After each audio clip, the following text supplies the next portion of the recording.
आप सभी का स्वागत है आपके अपनी YouTube channel graduate by GM study में। जिसकी उम्मीद नहीं थी वो यहाँ पर आज के अपडेट में बताने वाले हैं।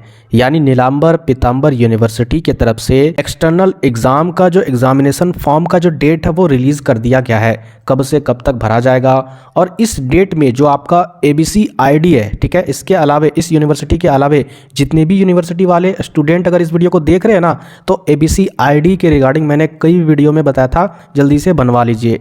और यहाँ पर बहुत ज़्यादा इंपॉर्टेंट इसके एग्जामिनेशन फॉर्म के नोटिफिकेशन में डाल दिया गया है और उसी तरीके से आपके यूनिवर्सिटी के एग्जामिनेशन फॉर्म के नोटिफिकेशन में उसी तरीके से जिस तरीके से यहाँ पर मैं आपको डिस्कस करके बताऊंगा वो चीज़ लागू हो जाएगा 100%। तो सारे स्टूडेंट इस वीडियो को कंप्लीट देखिएगा और ध्यान से समझ लीजिएगा। तो नीलांबर पीतांबर यूनिवर्सिटी की तरफ से सेमेस्टर 1 का जो एग्जामिनेशन फॉर्म का जो डेट है वो रिलीज कर दिया गया है। आप इंग्लिश इसको पढ़ सकते हो, कुछ नहीं, बस यहाँ पर ये चीज़ बताया गया कि 2023 से 27 वाले और 2022 से 26 वाले ये सेमेस्टर 2 वाले हैं और ये सेमेस्टर 1 वाले जो अभी हाल फिलहाल में एडमिशन करवाए हैं सेमेस्टर 1 में 23 से 27 वाले, उनका एग्जामिनेशन फॉर्म जो भरा जाएगा ऑनलाइन, यानी नीलांबर पीतांबर यूनिवर्सिटी का ये ऑफिशियल वेबसाइट है, यहीं पर फॉर्म फिलअप होगा। इसके रिगार्डिंग यहाँ पर ऑनलाइन जो पेमेंट होता है किस माध्यम से आपका ऑनलाइन पेमेंट होगा, तो डेबिट कार्ड से, क्रेडिट कार्ड से और नेट बैंकिंग से। इसके अलावा फोन पे वगैरह जो भी है, पेटीएम वगैरह, वो सारा वहाँ पर अवेलेबल होगा या फिर नहीं होगा वो तो फॉर्म फिलअप करते समय आपको जानकारी मिल जाएगी। अब यहाँ पर सबसे इंपॉर्टेंट टॉपिक पर बात कर लेते हैं डेट के बारे में। और यहाँ पर अलग अलग फीस है, एक तो आपका 400 है, एक तो आपका 500 है, तो दोनों अलग अलग स्टूडेंट के रिगार्डिंग है। सबसे पहले डेट की अगर बात करें तो 2 फरवरी से आपका फॉर्म फिलिंग स्टार्ट होगा और 17 फरवरी तक ये खत्म हो जाएगा। ठीक है, यहाँ पर इंस्ट्रक्शन बहुत सारा है, टोटल 7 है। ये 7 इंस्ट्रक्शन पहले ध्यान से समझ लीजिएगा तभी वीडियो से भागिएगा।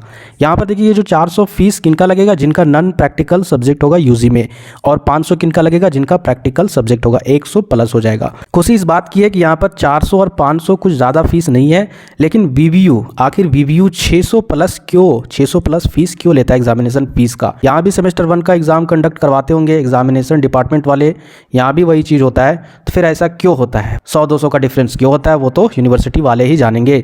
लेकिन अगर 100-200 कम हो जाएगा तो स्टूडेंट का कुछ ना कुछ भला हो जाता है। हम लोग आगे बढ़ते हैं और यहाँ पर सारा इंस्ट्रक्शन हिंदी में समझते हैं। ठीक है, यहाँ पर सारा इंस्ट्रक्शन दिया गया है हिंदी में। तो पहला कहाँ पर है, पहला आपका यहाँ पर है। देखिए पहला क्या है, किसी भी स्थिति में ऑफलाइन मोड में विश्वविद्यालय या कॉलेज कार्यालय में व्यक्तिगत रूप से फॉर्म स्वीकार नहीं किए जाएंगे। कहने का मतलब है आप अपनी मर्जी से ऑनलाइन फॉर्म भरे बिना आप सीधा चल जाइएगा और बोलिएगा कि हम ऑफलाइन भरेंगे, आप भरिए, तो ऐसे में आपका फॉर्म नहीं लिया जाएगा। जिस तरीके से यहाँ पर बोला गया नोटिफिकेशन में साफ साफ ऑनलाइन के माध्यम से आपको एग्जामिनेशन फॉर्म फिलअप करना है तो ऑनलाइन के माध्यम से ही करना है। दूसरे पॉइंट पर परीक्षार्थियों को निर्देश किया जाता है कि वे अपना परीक्षा फॉर्म निर्धारित समय के भीतर ही भरे, 2 फरवरी से लेकर 17 फरवरी के अंडर में ही भरे। यहाँ पर यह भी नहीं लिखा गया है कि लास्ट डेट तक भरे, क्यों, हो सकता है साइट में कुछ प्रॉब्लम आ जाए। उन सभी प्रॉब्लम से बचने के लिए आपको क्या करना होगा, फॉर्म को फिलअप कर लेना होगा पहले। तीसरे पॉइंट पर देखिए ध्यान से, निर्धारित तिथि समाप्त होने के बाद कोई भी फॉर्म स्वीकार नहीं किया जाएगा।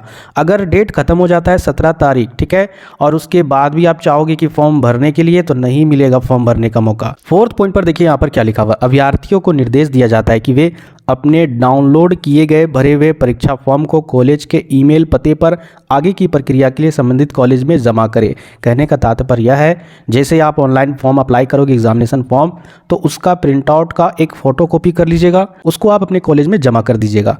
नेक्स्ट देखिए यहाँ पर 5 पॉइंट क्या बोल रहा है, फॉर्म भरते समय होने वाली कठिनाइयों के निवारण हेतु निम्नलिखित दोनों ईमेल, जैसे यहाँ पर देखिए 2 ईमेल दिया गया है तथा हेल्पलाइन नंबर कहाँ पर है, तो ये यहाँ पर है। ठीक है, तो इस ईमेल में या फिर इस हेल्पलाइन नंबर में कोई भी समस्या आती है या कुछ भी शिकायत करना है तो आप कांटेक्ट कर सकते हो। इसके अलावा 7 नंबर पॉइंट जो सबसे इंपॉर्टेंट है, मैंने पहले ही बताया था, ठीक है, वीडियो में, और बहुत पहले एडमिशन के टाइम भी बताया था, जो आपका ABC ID है, ठीक है, ABC ID, जिनका जिनका आधार में कुछ भी प्रॉब्लम था, मैंने बोला था कि मोबाइल नंबर रजिस्टर करवा लीजिए, और बहुत सारे स्टूडेंट मोबाइल नंबर को रजिस्टर करवा भी लिए होंगे और ABC ID भी बना लिए होंगे खुद से, लेकिन कई सैकड़ों स्टूडेंट हैं जो अभी तक से इस ID को क्रिएट नहीं किए हैं। तो देखिए आपको बहुत प्रॉब्लम फेस करना होगा, आप समझ नहीं रहे हो, जल्दी से आप ABC ID बना लीजिए। क्यों, क्योंकि साफ साफ सभी यूनिवर्सिटी के एग्जामिनेशन फॉर्म फिलअप करने वाले नोटिफिकेशन में एक पॉइंट पर लिखा रहेगा, छात्रों को फॉर्म भरने के दौरान ABC ID यानी academic bank of credit ID डालने की सलाह दी जाती है। अच्छा, बहुत सारे स्टूडेंट बोलते हैं कि सर इसकी क्या ज़रूरत है, इसके बिना भी तो काम चल जाएगा। बिल्कुल नहीं काम चलेगा, क्योंकि न्यू एजुकेशन पॉलिसी में आपका क्रेडिट पर भी मार्क्स मिलता है। ठीक है, जैसे एक होता है ना मार्क्स कि 500 में 300 मार्क्स आया, उसी तरीके से क्रेडिट पॉइंट्स होता है। जैसे आप लोग गेम खेलते हो तो गेम में आप कहीं ना कहीं पॉइंट्स हासिल करते हो, इस तरीके से आप गेम खेलते हो। उसी तरीके से आप अगर पढ़ाई कर रहे हो ना, तो उसी तरीके से उस गेम के जैसा, उस खेल के जैसा आप भी पॉइंट हासिल करोगे। अच्छा गेम खेलते हो तो अच्छा पॉइंट मिलता है, और अगर ख़राब गेम खेलते हो तो ख़राब पॉइंट मिलता है। तो वही पॉइंट आपका कहाँ पर क्रेडिट रहेगा, इस ID में। इसके अलावे आपका सारा मार्कशीट भी इसी ABC ID में सेव रहेगा। यानी एक बैंक है जिसमें क्या जमा रहेगा, सारा सर्टिफिकेट सेमेस्टर 1 से लेकर सेमेस्टर 4 तक। इसीलिए इम्पोर्टेंट है। अगर आप इसको नहीं बनाओगे तो कभी भी आपको एग्जामिनेशन फॉर्म भरने के लिए नहीं दिया जाएगा। इसीलिए सभी यूनिवर्सिटी के स्टूडेंट से आग्रह है कि आप बनवा लीजिए। और नीलांबर पीतांबर यूनिवर्सिटी वाले, आप जितने भी विद्यार्थी हो, बिल्कुल आप चिंता नहीं कीजिए। मेरे यूट्यूब चैनल के माध्यम से आपके यूनिवर्सिटी के अकॉर्डिंग भी VVI क्वेश्चन बिल्कुल करवाई जाएगी। बिंदास रहिए, उस चैनल को ज्वाइन कर लीजिएगा। और जितने भी नए स्टूडेंट होंगे इस यूनिवर्सिटी के अकॉर्डिंग, उनके पास जल्दी से जल्दी शेयर कर दीजिए। मिलते फिर नेक्स्ट वीडियो में।